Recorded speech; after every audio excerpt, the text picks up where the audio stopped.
नमस्कार, मैं परवेश बामल और आप देख रहे हैं स्टोरीज ऑन स्पॉटलाइट। कभी दुनिया भर से लाखों लोग हजारों मील दूर से भारत सिर्फ एक वजह से आते थे, ज्ञान की तलाश और गुरुओं की शरण। यह वह धरती है जहां चाणक्य ने राजनीति का शास्त्र लिखा, पाणिनि ने भाषा का व्याकरण गढ़ा, पतंजलि ने योग का विज्ञान रचा और जहां नालंदा और तक्षशिला जैसे विश्वविद्यालय पूरी दुनिया के ज्ञान पिपासुओं के लिए दीप स्तंभ बने।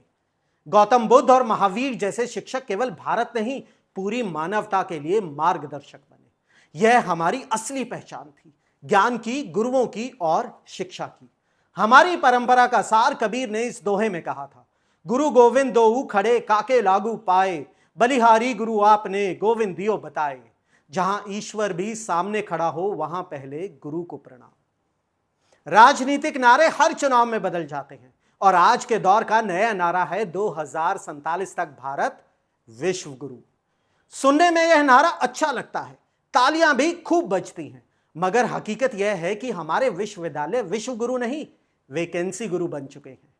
आंकड़े देखकर लगता है कि कहीं यह विश्व गुरु बनने का वादा भी उसी तरीके का तो नहीं, जैसे हर हाथ को काम और हर खेत को पानी।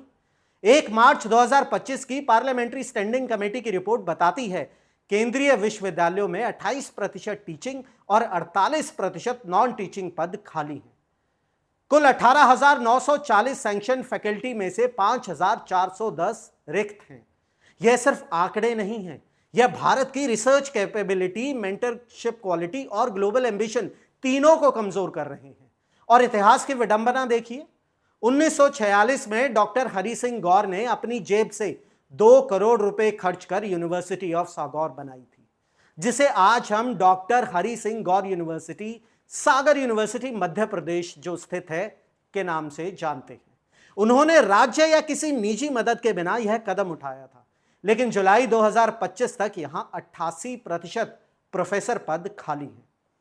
यूजीसी को दी गई आरटीआई कहती है फैकल्टी के 77% पद रिक्त, जबकि 2022 में यह संख्या 68% थी। यानी जहां एक व्यक्ति ने शिक्षा को जीवन का ध्येय बना दिया, वहां आज छात्रों को पढ़ाने वाला कोई मौजूद ही नहीं है।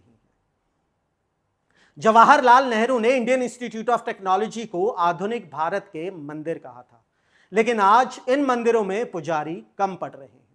आईआईटी खड़गपुर में 1600 में से 822 फैकल्टी पद खाली हैं, यानी 51% से ज्यादा। आईआईटी मद्रास में 1100 स्वीकृत शिक्षण पदों में से 429 पद रिक्त हैं, जो 39% का आंकड़ा है। ये खाली कुर्सियां न केवल स्टूडेंट फैकल्टी रेशो को बिगाड़ रही हैं, बल्कि रिसर्च, मेंटरिंग और इंटरनेशनल कोलैबोरेशंस को भी धीमा कर रही हैं। भारत के इंडियन इंस्टीट्यूट्स ऑफ मैनेजमेंट का हाल भी कुछ बेहतर नहीं है।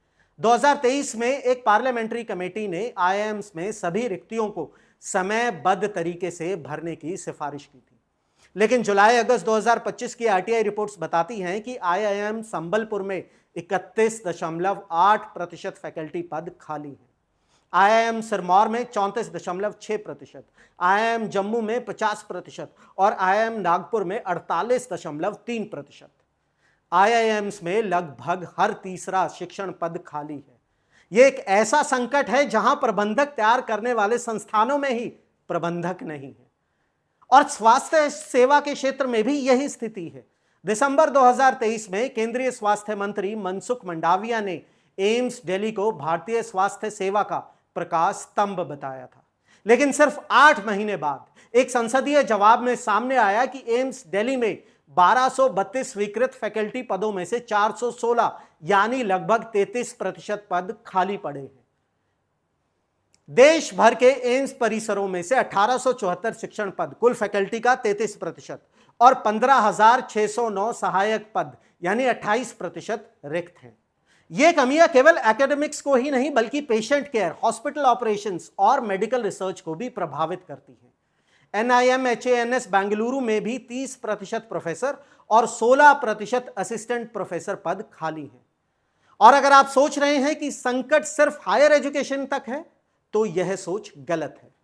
यह हमारे पब्लिक स्कूल सिस्टम की जड़ों तक फैला हुआ है।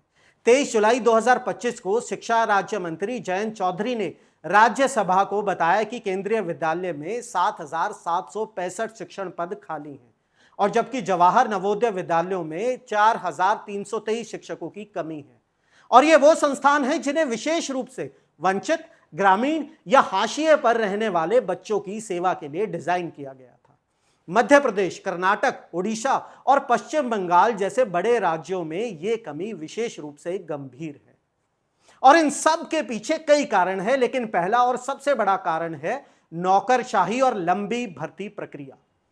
यूजीसी, मिनिस्ट्री ऑफ एजुकेशन और व्यक्तिगत संस्थानों के गवर्निंग बॉडीज से कई स्तरों की अप्रूवल्स की जरूरत होती है। भर्ती अभियान अक्सर मुकदमेबाजी, नीतिगत बाधाओं या वित्तीय बाधाओं के कारण या तो देरी से होते हैं या रोक दिए जाते हैं। यहां तक कि इंटरव्यू होने के बाद भी अपॉइंटमेंट लेटर्स जारी होने में महीनों और कभी कभी सालों तक लग जाते हैं। और दूसरा बड़ा कारण है योग्य उम्मीदवारों की कमी, खासकर प्रोफेसर स्तर पर। पीएचडी धारकों की संख्या सीमित है और कई होनहार उम्मीदवार विदेशों में बेहतर वेतन, इंफ्रास्ट्रक्चर और रिसर्च फ्रीडम के अवसरों का चुनाव करते हैं। वहीं तीसरा कारण है यूजीसी के कठोर पात्रता मानदंड, जैसे कि न्यूनतम प्रकाशन, एनईटी योग्यता और शिक्षण अनुभव कई अन्यथा सक्षम उम्मीदवारों को अयोग्य ठहरा देते हैं। और चौथा, स्थायी फैकल्टी के बजाय कॉन्ट्रैक्चुअल या एड हॉक कर्मचारियों पर अत्यधिक निर्भरता। यह दीर्घकालिक शैक्षणिक करियर को हतोत्साहित करता है।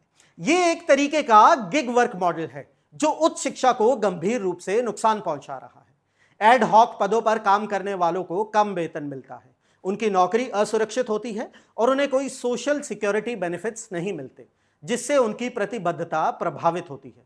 और हद तो तब हो जाती है जब इन संस्थानों को विनियमित करने वाली सर्वोच्च संस्थाएं भी स्वयं स्टाफ की कमी से जूझ रही हैं।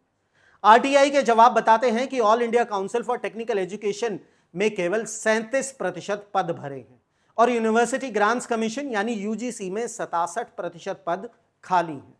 जब नियामक ही पूरी तरह से स्टाफ नहीं है तो वो गुणवत्ता मानकों को कैसे बनाए रखेंगे? भारत की प्राचीन शिक्षण परंपराएं संस्थानों से नहीं बल्कि शिक्षकों से जन्मी थी।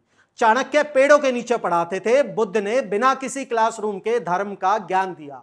आज हम एसी लेक्चर हॉल्स और स्मार्ट क्लासरूम्स वाले संस्थान तो बना रहे हैं, लेकिन उन्हें भरने के लिए पर्याप्त फैकल्टी या गुरु नहीं ढूंढ पा रहे हैं। कैंपस तो ज्यादा हैं, लेकिन गुरु कम हैं। हमारे पास राजनीतिक नारे हैं, शिलान्यास के मंच हैं, लेकिन ज्ञान की असली परंपरा धीरे धीरे धुंधली हो रही है। गुरु के बिना शिक्षा की इमारत खाली खोल जैसी है, चमकती जरूर है पर भीतर से सुनसान। और जब अगली पीढ़ी सीधी आंखों में देखकर पूछेगी कि सपना विश्व गुरु का दिखाया था पर गुरु कहां थे, तब हमारे पास शब्द तो होंगे पर जवाब नहीं। आज के लिए इतना ही। जय हिंद। चुनावी वादों का वड़ा पाव, अर्थव्यवस्था का भरता, गर्मा गर्म मुद्दों का चटपटा विश्लेषण, व्यंग का तड़का with a bit of serious discussion. हर हफ्ते special episodes, stories on spotlight with Parvesh Pamil, only on Rapid Leaks YouTube channel.